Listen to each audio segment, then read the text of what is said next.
What is it that you see on the internet with regards to relationship advice that was the most egregious? What were people getting most wrong that lit a fire under your psychology background? I think what I couldn't understand is why we were pitting men and women against each other. I couldn't understand that battle. I didn't understand what positive outcomes could ever come from making men think women are users and abusers and they're awful, and women thinking men are dangerous and aggressive and cheats. I couldn't understand where this anger and hostility was coming from. And more so, I didn't understand how it's going to benefit people by thinking like this. So I just wanted to debunk some of this kind of the zeitgeist to just kind of hate the opposite gender. Why do you think that has become so prevalent? I think what's happened is, firstly, it's great for clickbait. It's fantastic for because lonely people are attached to what they see on the internet the most. So when you're saying something that triggers the people that have been hurt, they are going to share, repost, watch, etc. So when we tap into vulnerable people or people who've been broken and hurt, we're going to get more views. We're going to blow up quicker and easier. So I think tapping into, online success, they want to divide and conquer. That's always a best strategy. The other thing is that a lot of people actually haven't had relationship experiences, especially the younger generation. They haven't had that much experience. So they learn a lot of it from watching online and watching memes and so on and so forth. So I think it's become people's template. They use the internet as a template for relationships if they been modeled it at home, and as a result, that's why they stick to the information that they're getting online. I tweeted literally just before we got started, the cynicism safety blanket. Cynicism is a guarded response. You're setting yourself up against disappointment. Its role within the system is to protect you against experiencing anything bad. It is a preemptive strike against a perceived threat. If I tell myself that all women are bad, then I'm less likely to seek a relationship with women, and as a consequence, I'm never going to feel the pain of rejection. If I tell myself that everything is shit or that things will never get better, then I'm excused of ever having to try anything. It's more comfortable to get fatalistic and call it pragmatism. The cope is framing hope as pathetic and embarrassing and optimism as delusion. It's sour grapes at an existential level. If everything sucks and everyone is horrible and reality is disappointing, and you know that for a fact, it's the people acting like things can be better that are dumb, delusional, and the problem. The upside of never having to feel the pain of failure. That's a very impressive post, Chris. What can I say? My point being that I think if someone, we have a generalized risk aversion at the moment. Young people are getting their driving license later. They're having less casual sex. They're drinking alcohol less. They're taking fewer drugs. They are starting getting jobs later in life. It's slow life strategy. Everything is getting pushed out because people don't deal with risk particularly well. And, even if you're a Sigma male gym emo, it's still the same on your side too, that you're prepared to do hard things, but only within the bounds of what you consider to be acceptably hard. And this adversarial relationship or nature that's being sort of posited as men and women are each other's enemies, something that I've noticed. And the same thing goes for, I guess, people just being concerned about, okay, what does the future hold? I will take all of my cues about this from the internet. Yeah, exactly that. What happens is, especially when we have low self-esteem, when we've got low self-esteem, the ego has to find ways to defend itself. We need to defend our ego because we don't have pure self-love and self-esteem. And the quickest and easiest way to defend your ego is by rejecting what may reject you. If I quickly say, oh, who wants abs? I don't have to go to the gym. If I quickly say, oh, God, men are trash, I don't have to work on myself to sustain a positive relationship. If I quickly reject what I believe will reject me, I then defend myself against the possibility of any kind of new trauma. So it's usually a trauma response, but really it's stemming from low self-esteem. And I that's what it screams to me when I see these people who are trying to divide men and women and almost take pleasure out of insulting the opposite gender. I just never understood it.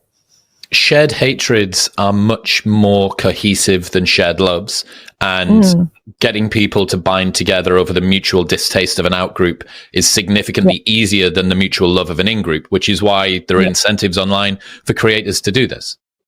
Exactly that. Because here's the thing, not every creator is trying to change your life for the better. Most creators are trying to sell you something. They're trying to get popularity. They're designed to polarize. They're designed to kind of make it online. And, and anybody could say the same for me. They're saying like, oh, you're trying to, blow up and all this stuff, which I hope people know that's not really the intention. But the reality is most creators are creating. They're not actually healing. And the problem is they appeal to the young market because there's a gap. The older psychologists who understand all the academic references and all of those things, they don't understand the young market of dating. And because of that huge gap, the young people are thinking, I don't need to go to an expert. I'll just go to this podcast with that guy and this girl, and they will tell me because they get it. They don't get it. They just get you. They get what you're going through and want to manipulate your vulnerabilities in order for you to become a consumer of this. I've heard you say that current dating is just practicing for divorce. What's that mean? It means you're learning the tools and skills required to recover from a breakup rather than how to maintain a marriage. So you are learning how to make somebody jealous, how to move on quickly, how to meet somebody new, how to play hard to get, how to play games, how to essentially ensure your relationship will not make it through the tough times. You're not learning how to sustain and maintain and how to debunk some of the behaviors in yourself that are toxic to the relationship. You're just learning how to categorize every ex of yours as a narcissist, but not about what behaviors or traits in you attract or even are narcissistic. So I think the current dating climate is purely, how do I move on? How do I protect myself? How do I not get too attached? Catch flights, not feelings. That culture is what we're being taught. I guess this is similar to what we said before, the risk aversion, the guarded response. Exactly. Mm-hmm.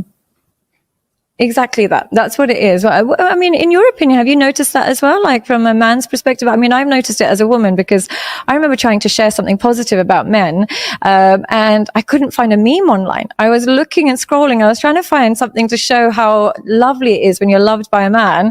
And I scrolled for hours and hours and I couldn't find anything. But when I try and look for a meme that will say men are this, men are that, within a second, and then that was my wake up moment, because I was just like, even if I wanted to say something positive about my partner, I can't find anything online. And then I realized that it is a culture of getting you to hate men. Is it the same for men? Do you find that the same kind of culture is trying to be breeded?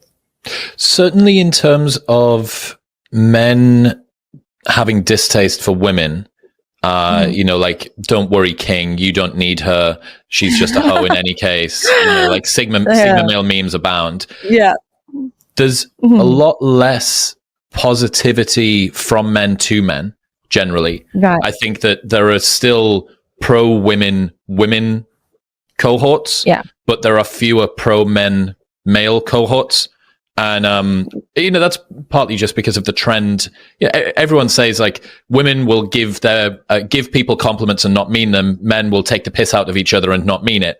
It's that kind of balance, but it can mean, think about Jordan Peterson, right? Why he came onto the scene so much. And he used to tear up all the time telling the same story, which was these men have never had a positive word told to them their entire lives. They've never been encouraged. They've never been told that they are worthy of love or acceptance or praise or validity or any of that. Yeah. Why did that message resonate? Because so many men felt and still do feel like no one sees them, that life can be hard, that they do have emotions, that they do want to open up, that they do need support, that they do want to be praised in a way.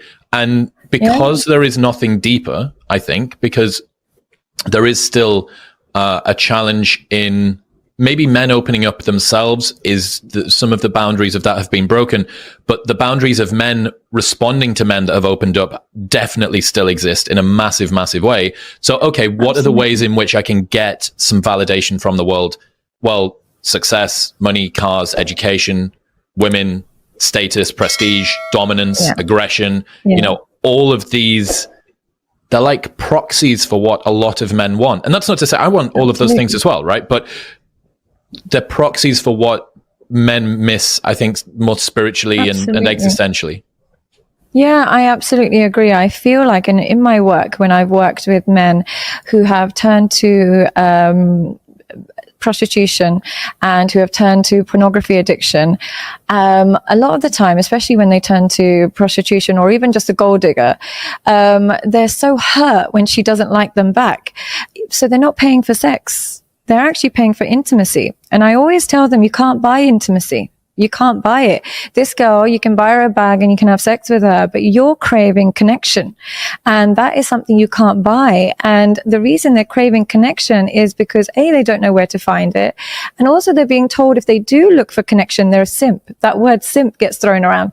So we've almost shamed men for wanting and craving connection. And I can say in honesty, the men that cheat, the men that turn to pornography, the men that turn to escorts, I'm very non-judgmental because I understand behind every self-sabotaging behavior, there is a need that has not been met for a really long time. And for that need to be met, they turn to self-destructive behavior as a coping mechanism. So I definitely think that we've got a crisis of men seeking intimacy, but believing that it's wrong. And the culture and the internet is also teaching them that it's wrong. So they're secretly craving it and then secretly outsourcing it in the wrong ways. Simping for women is wanting emotional connection, but somehow buying her a bag and flying her all over the world is not simping, and that's the alpha male way to do stuff. I know, it seems like the bar stool's been turned upside right? down a bit. Yeah. Okay. So you've said current dating is just practicing for divorce. Mm-hmm. There's a lot of talk about the fragility of long-term relationships and divorce rates going up. You've actually done some research looking at what predicts divorce. Mm-hmm. What did you find? Well, I have to give credit where credit's due, but the most long-standing research into marriage and relationships was by the Gottman Institution, and they did the most scientific and objective analysis of relationships, and they studied 10,000 couples in a lab over a couple of days, and they were able to predict with 80% accuracy which couples would stay together and which ones would get divorced within a year. And it was so simple what they were able to find, and it was simple thing as responding to each other's bids for connection. What I mean by this is when we have a partnership where one person comes home and expresses an emotion, the other one picks up on it, that partnership has the base levels to last a really long time. So it could be a simple thing like you come home from work and say, oh, I'm so tired, and your partner says, why, what's wrong? Simple connection. From that connection, they trust each other and then they start to lean into each other. But if you come home and you're like, I'm so tired, and your partner either says nothing or says, why are you tired? I'm the one that's been with the kids all day, or what have you done all day? I've been at work all day. That turning away from each other's emotional needs is the training ground for divorce. They are now setting themselves up for divorce, and it might not happen today, it might not happen tomorrow. It might last another 10, 15 years, but we get emotionally exhausted by having partners who reject our kind of advances for connection, and eventually the relationship ends. Why is it the case then that divorce rates are rising? If that's the biggest predictor, if that's 80% accuracy of being able to predict, why has that specific trait changed so much over the last 50 years? Distractions. Distractions. There are alternatives to everything. Even if you want a meal, you'll have 50 alternatives on Uber Eats. You want to go out to eat, there's 50 places that you could go. You want to watch something, there's 50 alternatives of what to watch. There are so many alternatives to every single aspect of life that it makes it almost impossible to invest in one. Everybody and everything becomes disposable. So what's happening is when your partner comes home a bit tired or stressed, it maybe in the past you'd pick up on it, but now you're on your phone. Or maybe when your partner wanted to watch a series that you didn't care about, in the past you may have been like, okay, it's fine, I'll just get on with it, there's nothing else on. Now, like, you watch this, I'm going to watch that. There's so many alternatives to everybody, and every person is now becoming so disposable that we can no longer have the patience to invest in people's emotional needs. And we're becoming so hedonistic that our emotional needs come first. And we're being taught this in society more and more. We're always talked about put you first, self-esteem, self-assurance, self-actualization. The word self is kind of programmed in our psyche, and the collectivism that we used to have as a society is gone. So we're no longer getting happiness from somebody else's happiness. It's a selfish pursuit now, unfortunately. Isn't it strange that the trait of focusing not on somebody else's desire for connection is causing you to turn inward. That is causing divorces to increase down the line, which means that people respond to that by being more defensive, by being more guarded and more cynical, which makes them turn further inward, which makes them less of an eligible partner to the next relationship, which then just creates a cycle that then gets broadcast onto the internet. People who haven't had much experience in relationships because they're young or because they fail out or because they're concerned or nervous or averted to risk, use that as their proxy and say, right, well, I'd better enter into this relationship guarding myself so that I don't get hurt, which makes it more likely that it's going to break up. And the cycle just continues. Yeah. It's exactly that. What happens is we're actually entering relationships with our armor up. But in the process of playing those games, like not texting back, not getting too close, not attaching, not telling them that you miss them, not telling them that you love them, you are training somebody to love you in the wrong way. If I'm somebody who's needy and I actually need lots of love and reassurance, but I don't want to text first and I don't want to be looking needy and I don't want to say I miss you because I'm going to wait for him, I'm then teaching him that I'm cool, calm and collect and I don't care when I hear from him. If I see you, I see you. But then he's not getting the training ground of what I truly want. He's not getting access to my true needs. So I am now no longer communicating effectively. I'm actually teaching him how to love in a very avoidant and dismissive manner because I'm pretending to be cool. When really, if I say, look, I need to speak to my partner on a daily basis. I like to see you regularly. I love you. I miss you. What is this? I like labels. When I start communicating my needs, he will actually learn how to love me. But we're teaching people to do the opposite. We're teaching people to pretend that there's somebody else and especially pretend that they're avoidant, pretend that they're independent, pretend that they don't have these needs. So essentially we're going to attract the wrong partner. What else have you found that is a predictor of a toxic or a negative or a declining relationship? Criticism over praise. Again, with the research, one of the things that they find is partners that last are ones that praise a substantial amount compared to criticism. So they scan the environment to kind of praise their partner. They'll look for excuses to praise their partner. Like, even if it's as simple as like, you make the bed so good. Every time I come home, the house is clean. These tiny things, any opportunity to praise their partner. But what happens in relationships that end is they can't remember the last time they complimented each other. They think it should be a given. They think, well, I think you're pretty because I'm with you, aren't I? Or, I'm grateful that you pay the bills. Like, you're a guy. Why do you need compliments? Men are craving this. I've noticed a lot in my practice, the men that often have affairs, they're not actually seeking sex. They're seeking a woman that compliments them. They say they can't remember the last time a woman told them that he looks great. Whereas for women, our partner says it, but also our friends will tell us. People will tell us. Yeah, we're always being told we're beautiful or whatever it is. But for men, if their partner doesn't tell them, nobody does. So when they meet somebody who simply tells them they look good, they're intelligent, something to validate them, they immediately become attracted to that because they're starved of it. So praise is something that I think couples forget how important it is. I suppose that the game playing and the rivalry that sometimes happens in relationships as they start to go downhill, that makes this situation worse because you're not going to praise somebody that you think is your rival or that you're trying to play games with or that you're unsure about the level of trust that you should put in them. Well, whoever you don't feel safe with. Thing is, all of these things that I'm saying, they only come when you feel safe. Now, simple things like liking other girls' pictures or following people now makes people feel super unsafe.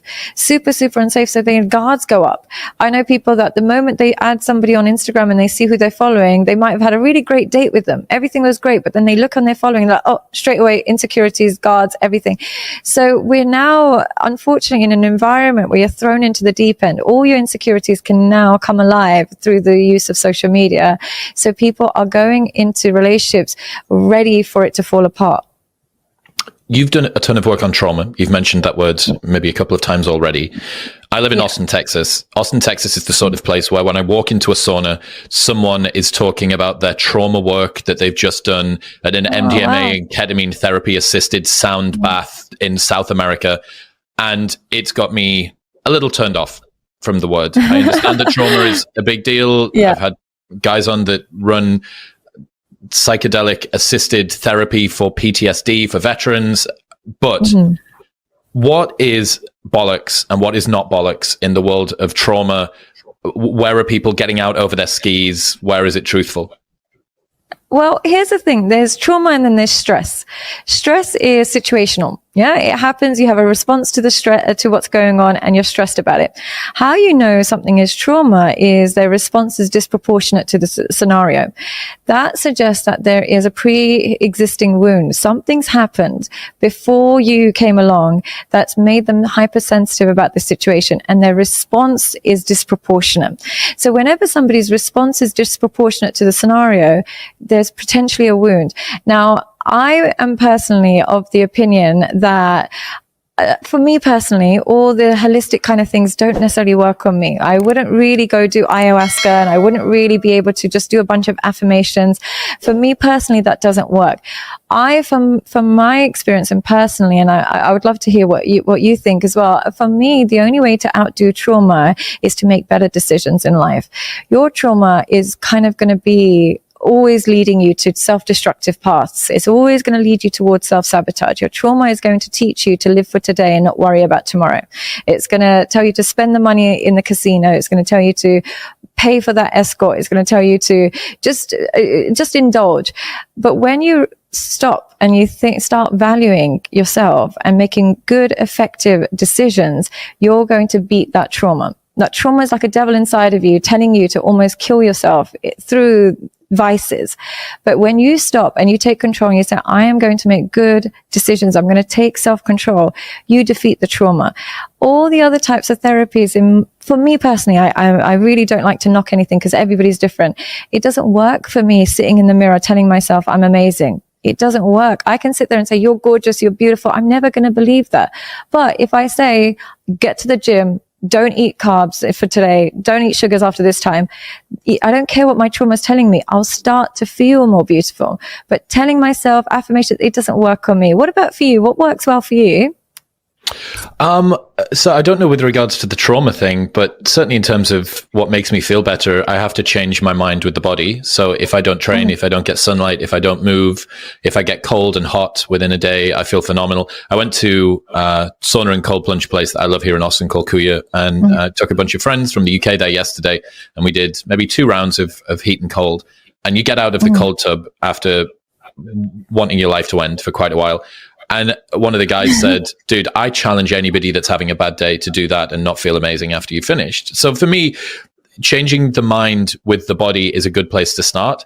Trying to think your way out of overthinking is like trying to sniff your way out of a cocaine addiction. It's just not, it's not going it's to not going to work. Yeah, exactly. You're not going to find the solution there. And there's lots of research to suggest that as well. People think they get an anxious thought, they start thinking their way out of it, and now they're trapped with their thoughts and traumas. The reality is, most research shows that it's actually in your body. The anxiety exists in your body. So by changing your bodily state rather than your mental state will actually help. So like you said, the plunges and so you take like cold baths and stuff like that. Would that work? And it Absolutely. works? Yeah, it does. Incredible. For me. It's the most reliable way to increase dopamine and then to keep it at a relatively good level before it tapers off. So most of the time there's sort of this dopaminergic seesaw. So you will get some, but on the other side you're going to pay for it. Kind of like going out and drinking and then you have a hangover. That's kind of how the dopaminergic system works. But cold exposure is one of the few things that allows you to get that increase, and then it'll slowly taper back down to baseline without you having to pay this overdraft in a way. So it's a very reliable way to improve dopamine. So going back to the trauma thing, what are some of the common trauma patterns that show up in people's behavior, or there's a mindset that many people may hold? Is there a common relationship between something that somebody believes and a common trauma that has gone through in that past? Yeah, and I think one of the things, people always believe they're far more unique than they are, especially in relationships. They always say to me, they get to a session, they're like, oh, you're never going to hear anybody like this. I have to tell you this. And I ask 2 questions and I can tell them, they predict their exact behavior. And what trauma basically is, it's not necessarily that you're abused or you're attacked or anything like that. Essentially, you had needs that were not met as a child in some way, shape or form. And children, we're not designed to detach from our parents because we can't survive by being detached from our parents.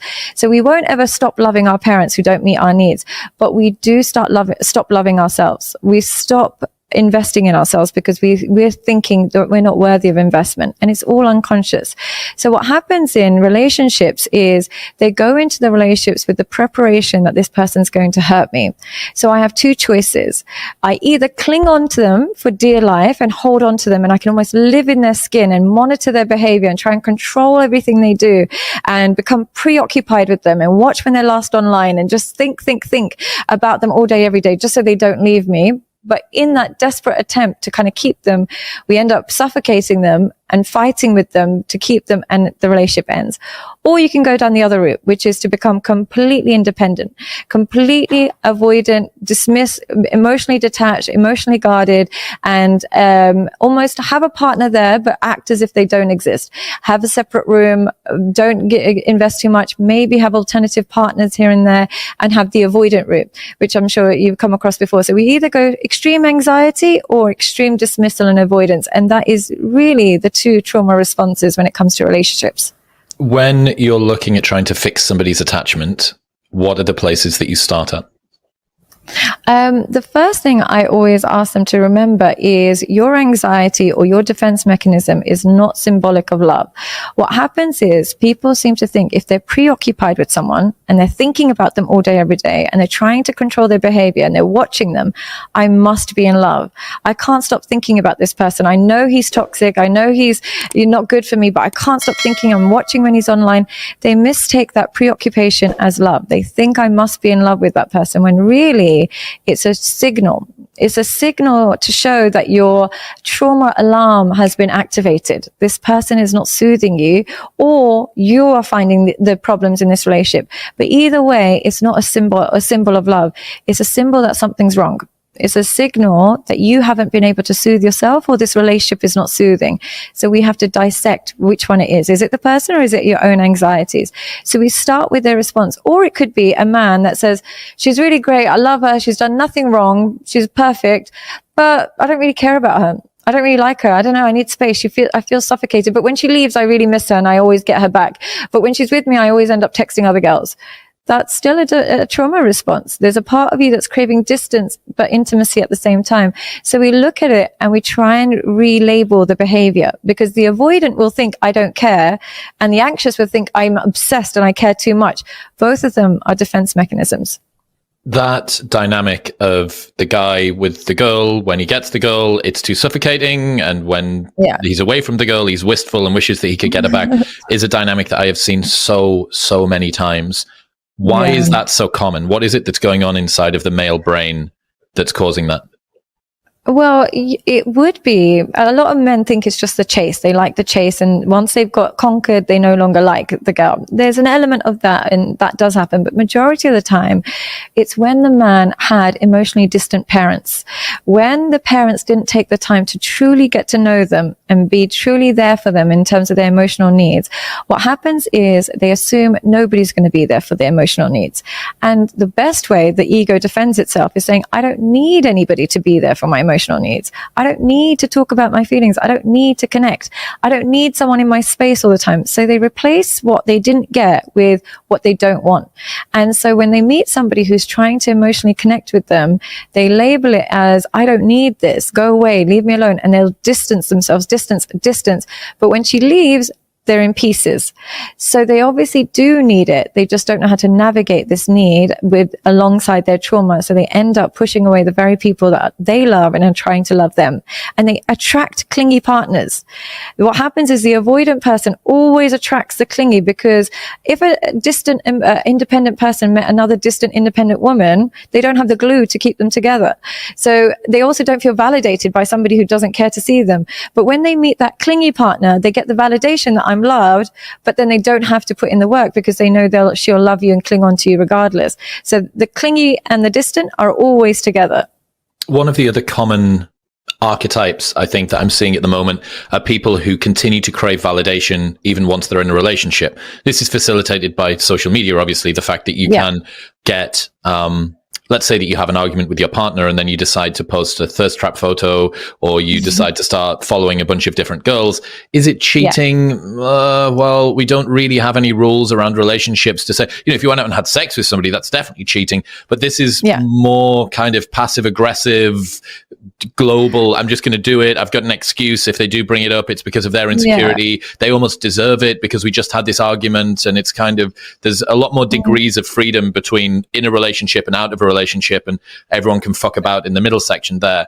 What is it, or why do certain people crave this chaos within relationships and this sort of validation outside of them? Because they've lost touch with themselves. And what I mean by this is, if I've had a fight with my partner and my instinct is to go message another man, am I doing it because I like this other man and I want to speak to this other man? Or am I just trying to even out the playing field of this fight? Am I just trying to even out the score? Now, when you're so in touch with yourself and you love yourself and you go, what happens when you love and trust yourself is you go by what you truly desire. You're not trying to win a game. What you truly desire. You don't post a picture online to get comments because you're not in the mood. You've just had a fight with your partner. But when you're playing a game, it's game on. Every time you've annoyed me, game on. So when I speak to people and clients especially, they'll say, oh, he's just been liking another girl. He hasn't called me in a couple of days. I'm going to go see my ex. I'm like, but just stop. Do you want to see your ex, or are you doing this because you're upset he hasn't called you? Because if you want to see your ex, go ahead and do it. But if you're doing it because he hasn't called you, you are not connected to yourself. You don't respect or love yourself. You don't know yourself. You are going by what he's making you feel. But take back the control. Go by what you want to do. And if you want to see that ex, because you would do that even if this partner didn't annoy you, then listen to yourself. But if it's purely to even out the score, I promise you're going to leave with shame and guilt. And shame and guilt are the two worst emotions a human being can feel, because you direct that anger at yourself, and it chips away at our self-respect. So that's why I think people turn to alternatives. They've lost touch with their authenticity. Are you from a Muslim background? I am, yeah. Okay. I am Muslim. I'm Pakistani, so we grow up Muslim. Yep. And grew up in the UK and now live in Dubai. Yes. Okay. Yes. Given that very traditional, in some regards, upbringing in terms of the values that you've been raised with, what are your thoughts and what are your insights around this current trend of applauding childlessness and demonization of motherhood that we're seeing coming from certain corners of women's advice at the moment? It's, do you know what? I have to say, it's so alien to me, because when you are from my culture, our parents live for their kids. This is all we see. So what will happen, I remember when I used to go to school with, my friends who are English, and they'd say, oh, my mum and dad are going on holiday, or my mum and dad are going to restaurants. And I'm like, my mum and dad don't go and do anything without us. They just literally, they just live for the kids, and their money is saved for the kids' wedding days, and everything is just like the kids. They center around, probably too much around the children. So my culture was always like, life starts when you have kids. What are you going to do other than that? That's what life is about. And then growing up in an English world where it's slightly more, do what makes you happy. Do what makes you happy. Now, I think the balance is do what gives you a purpose. Now, nothing gives you more of a purpose in life than when you have children, because their sole existence, psychological and physical, depends on you. And I'm not saying do it because you want to, feel loved or anything, but it's the only thing that will exist when you die. So when you don't have children, it's very difficult to see how all this loving memories and intelligence and experiences you've had and not be able to pass that on to somebody. Wouldn't you, if you've had a fulfilling life, want to then pass that legacy and keep yourself alive throughout the generations? And I think what's happened is we're so pleasure seeking that the only thing that is guaranteed is death. And the only thing me and you both know is that we're going to have a funeral. Now, if on that funeral there are still remnants of you, that's a life, that's a beautiful life, and it's going to continue forever. You don't truly die when you have kids. But when on your funeral there's nobody, but you got to travel 100 countries and you got to sleep with every man you wanted, that day is going to come for all of us. And that's the only day we're